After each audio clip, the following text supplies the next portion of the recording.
Let's talk a little bit about reasonableness. So reasonableness is kind of an umbrella element that sits over all the others. And then we'll circle back to the question of innocence. Reasonableness is asking whether your perceptions, your decisions, your actions were reasonable. Your perceptions, your decisions, your actions on these other elements, on the question of avoidance, on the question of proportionality, on the question of imminence. You don't have to be right in your evaluation of the threat or in your decision making, but you are required to be reasonable. So someone points what is reasonably perceived as a real gun at you, and you go to your own gun to solve that problem.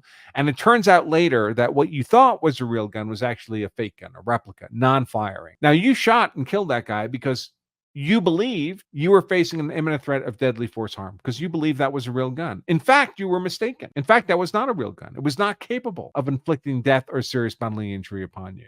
Does that mean your use of deadly defensive force is unlawful? No, because you're not required to be correct in your evaluation of the threat. You're required to be reasonable. And if a reasonable person would have perceived the replica gun as a real gun, then your response to it as if it were a real gun is legally appropriate. So throughout all this analysis, the question that would be asked, and reasonableness is almost always a target of attack for the prosecution, because remember, it's not your view of what was reasonable that determines your legal outcome. It's the view of other people unrelated to you, making their own assessments of reasonableness after the fact with complete safety, with perfect 20/20 hindsight. It's whether the cops think what you did was reasonable. It's what the prosecution thinks about whether or not your conduct was reasonable, what a judge thinks, what a jury thinks. They're the ones who evaluate the question of reasonableness and determine your legal fate. And that's not within your control. And we all know some crazy people we would not trust with important decisions, right? Like the decision of whether or not we should spend the rest of our lives in a cage.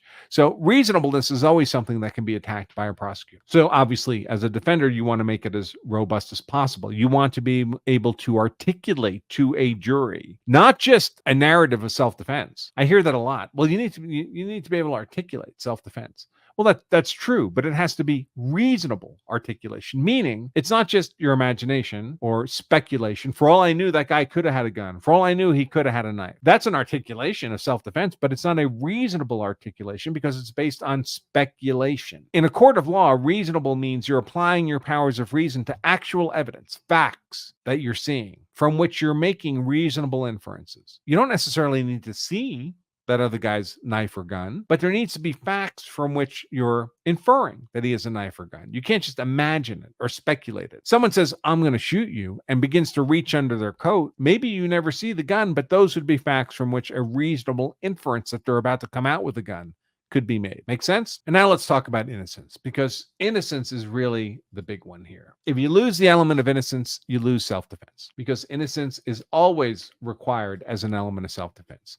What does innocence mean? Well, we don't define innocence in a positive way in the law. We don't say, well, these are the kinds of conduct that qualify as innocent behavior. We define innocence in a negative way. These are the kinds of behaviors that lose you the element of innocence. And most commonly, that's being the initial unlawful aggressor in the fight. The first person to threaten or use unlawful force loses the element of innocence and therefore loses self-defense. Now, can we tell from this little clip who might have actually been the initial physical aggressor in this fight? We can't, because this doesn't show us the start of the fight. So we cannot have an informed opinion about who might have been the initial aggressor. That's one of the reasons we can't get to a definitive answer on the lawfulness or not of this use of force shown here, this threat of force shown here. But if we can't know the answer, we can know the right question. If we assume this guy with the gun was not the initial physical aggressor, was the innocent actor here, well, then he's got innocence checked off. No problem for him. What if he was the initial aggressor? Or what if he was a mutual combatant? What if the opportunity to settle their differences through physical force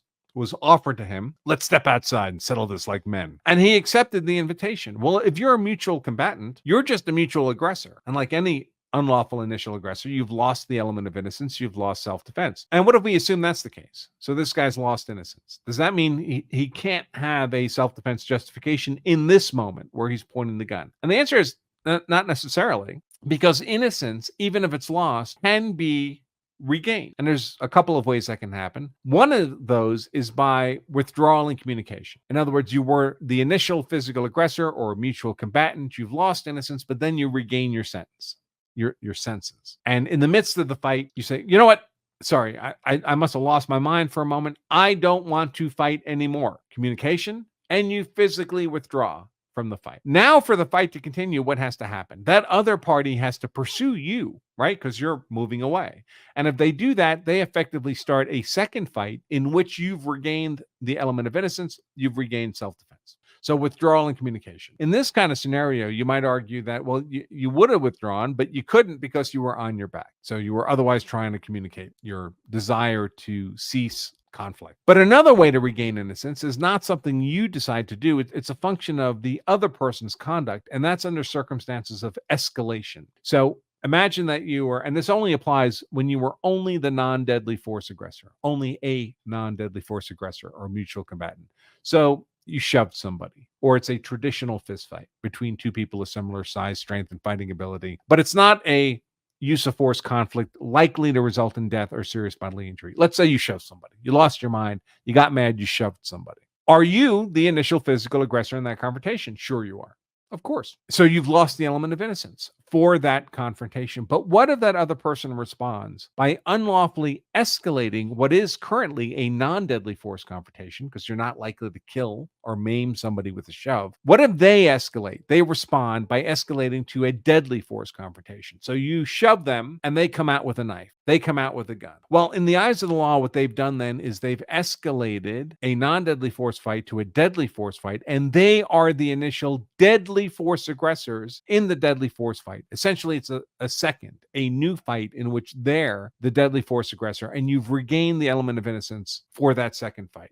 Now, in all these circumstances where you regain innocence, you're still on the hook for whatever you did in the first fight, right? So if you shoved somebody, that's a simple battery. You're still on the hook for the simple battery. But if you withdraw and communicate, or there are circumstances of escalation, you can regain innocence for purposes moving forward. Now, you have to be careful about the escalation one, because some states will allow you to fully regain innocence if that other person responds to your shove with a knife and you kill him. But some states will say, you know what, we're not going to let you fully regain innocence because he would not have responded with a knife but for your shove. So we're going to hold you accountable for triggering that conflict. And instead of you being able to be acquitted under circumstances of escalation, fully regaining the element of innocence, you only partially regain it. So instead of you killed him, that would have been murder, we're going to allow you to mitigate that to manslaughter. Manslaughter is not great, but it's better than life in prison without possibility of early release.